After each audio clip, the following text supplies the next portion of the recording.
mobilization because you're Right. stretching it, right? And then when you MET, it's not mobilization because you're doing muscle energy. Right, so now, wait, so that was just this was the. First is passive range of motion, Okay. then passive range of motion with MET. Gotcha. Okay? Yep. Are you oscillating or no? No, you don't want to oscillate, right? This is more of a stretch. Right? You don't want to oscillate stretches. So you do that, right? The other one is a distraction one. Okay, this is the Don Tickney one. He's a physical therapist. He kind of retired a few years ago, so he's not as popular as he used to be. But it's a very effective technique, and I like it, right? So essentially here, you're distracting the SI joint. You're distracting it not this way, but this way. Because when you ever look at the SI joint, there's a short arm and a long arm, right? This is like an L shape right here. It's not like a straight line, it's like an L shape, right? And what you're trying to do is distract the top arm, okay? So what you're doing is you're pulling the pelvis this way, away from the sacrum. And you use this to treat everything. Use this to treat, anytime you do a distraction, it's used to treat anti-rotation, post-rotation, or upslip. So this is only a technique I'm teaching you guys how to really treat an upslip, this technique here. So it's a nice technique, it helps everything. So it's called the easy fix, okay? So start right side, head over here please. Okay, so the goal is here's the sacrum and here's the ilium, right? My goal is to do this. Okay. So if this is my goal, I need to somehow what? Grab the pelvis, bring it this way. Right? Oh. Right? What's that? This is like when we do the inferior glide in the hip, right? When you get kind of like the caudal glide, you can like, it suffices and everything. Oh yeah, well no, it's when you do the belt. Anyway, yes. When you do this thing here, the belt here. That's the thing. Hold on, feel, right? Anyways, so I need to pull the pelvis this way, alright? So it's tricky because why? Because there's no good grips on the pelvis, right? So if you can't grab the pelvis, what do you use? You use the hip. So I want to pull the hip this way, right? But the problem with doing this, you can get tired real quick. So it's a pretty clever technique. We use levers. So what you do, bend this knee here. My other hand goes underneath, and this is the critical component, most important part. This arm has to push up as I push down. Because when this happens, you're going to see this pelvis distract and move. Alright? So when you're doing this, you're actually looking at the pelvis. Because some people, they don't push up, they just do this. Right? You're doing nothing, right? So just you feel the difference when I do, right? That side versus nothing. Or you go too crazy and you start doing TL junction, right? So it's very easy. All you're doing is what? Pushing up, pushing down, and you look and make sure that only the SI is moving. Okay? Yep. Patients relax the whole time. Patients relax. Just relaxing. Alright? Now, before you do this one or the other two techniques, right? What you should always do first is what? No, look at the leg length, right? And then you do the technique. You keep doing the technique until the leg length disappears. Right? And that's better than what? Getting the patient up again, check the ASI, PSI, do the functional test. Person's not weight bearing, so you know what? I need to keep doing this until it's fixed. Okay, so just need a little bit more. Okay, up, up, up, up. Yeah. Sometimes you see me demonstrate it. I do a little bit of modification where sometimes the other pelvis moves too much.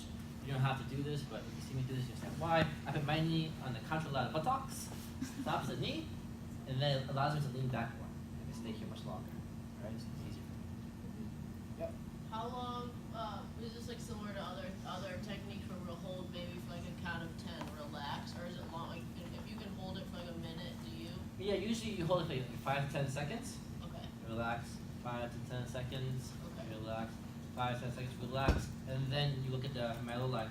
Right? Okay. So that's why it's so important to check leg length discrepancy, because it tells you what? Whether you're done. Okay. Let's see how you doing, Jesse Main. Jesse Main. Looks even, right? So then, once it's even, what do? We test a functional task. Let's see. Shouldn't you sit Okay, and then get those. Oh, there you go. See? Alright. There you go, right? So I'm not gonna waste my time doing that unless I know the leg lengths are clear, right? So you see what I did?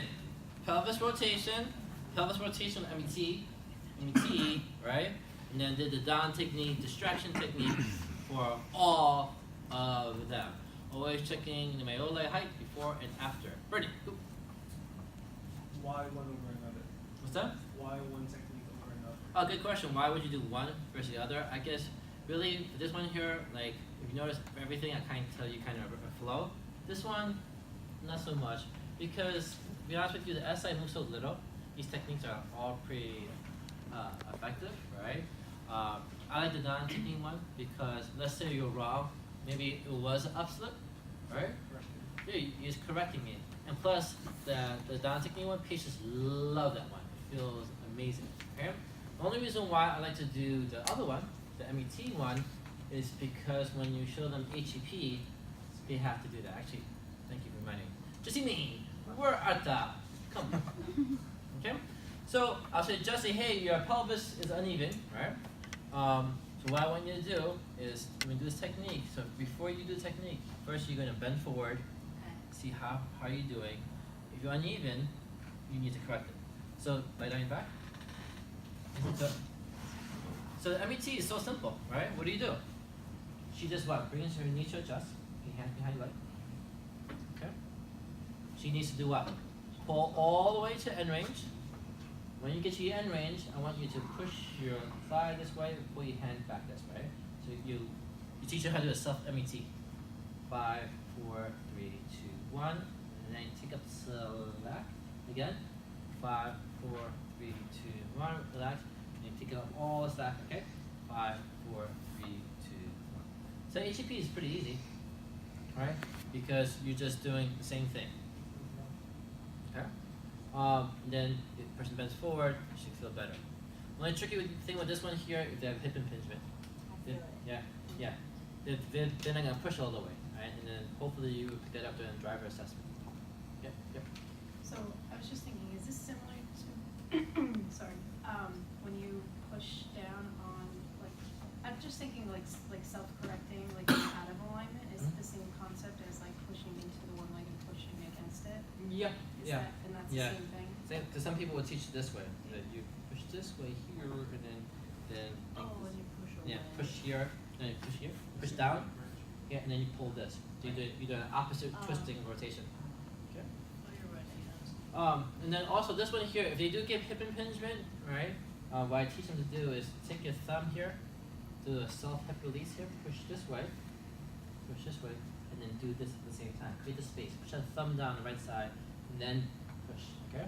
Then we get a nice 2 for 1. Do a self hip mobilization, and you do the pelvic correction. Yeah. Yep. When you were doing, you saying she's stuck in anterior pelvic Posterior. Oh, she's stuck in posterior. Yeah. No, anterior. You're right there. So she's stuck in anterior, and you mobilize the posterior first, and then you mobilize the anterior. Are we doing both, or are we just doing? No, just he's showing doing. us? I was just showing. Okay. Right. So you do what is necessary. Okay. So yeah, you can do the down technique. It's the safe for all of them, right? To do it, right? Or you do the MET one, the most common ones you see done. So they're pretty simple techniques, right? Just don't wrap around your head like the SI is a foreign object, right?